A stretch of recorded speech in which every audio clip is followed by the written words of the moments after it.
Les Alpes sont un espace partagé entre plusieurs pays. Aujourd'hui, aux avant-postes des effets du dérèglement climatique. Fonte des glaciers, écroulement, perte de biodiversité, difficulté d'accès au transport, baisse du tourisme. Ces effets transforment la vie de ses habitants. Les Alpes sont pourtant un bien commun, le château d'eau de l'Europe, un réservoir de biodiversité et un territoire industriel dynamique. Et si le dérèglement climatique était aussi une opportunité ?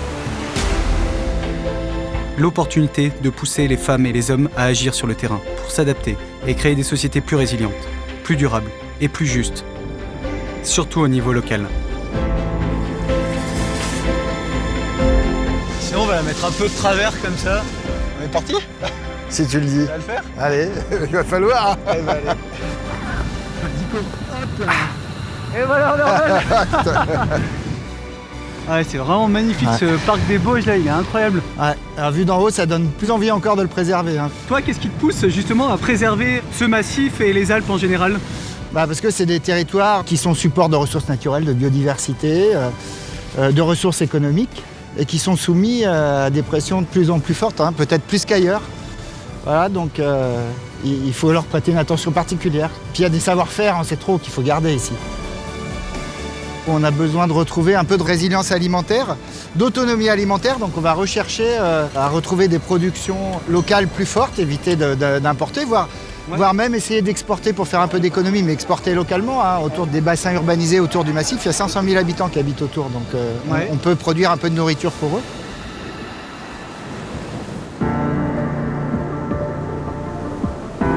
Je pense que les jeunes ont tout à fait un rôle central pour accélérer, pour implémenter cette transition écologique dans le long terme. C'est une sensibilisation de base et une sensibilisation qui construit le futur à long terme.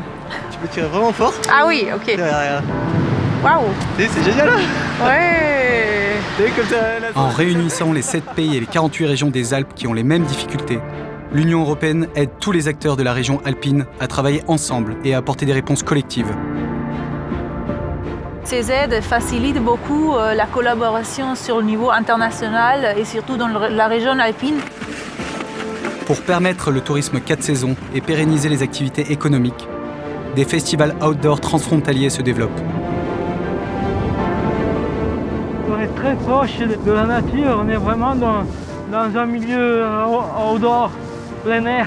Ouais, c'est vraiment le vol libre. En fait. On se sent libre quand on est, en vol c'est comme ça. vraiment on respire la liberté. Nostra strategia è quella di diversificare, cercare di promuovere e di valorizzare, diversificare il più possibile il nostro patrimonio outdoor trasfrontaliero che è veramente notevole. Les Alpes deviennent une formidable fabrique à solutions concrètes et locales.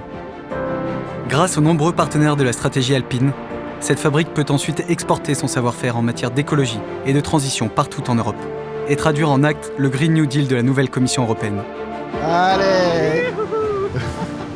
Alors ça, c'est moins habituel hein, comme développement territorial, mais bon, c'est très chouette.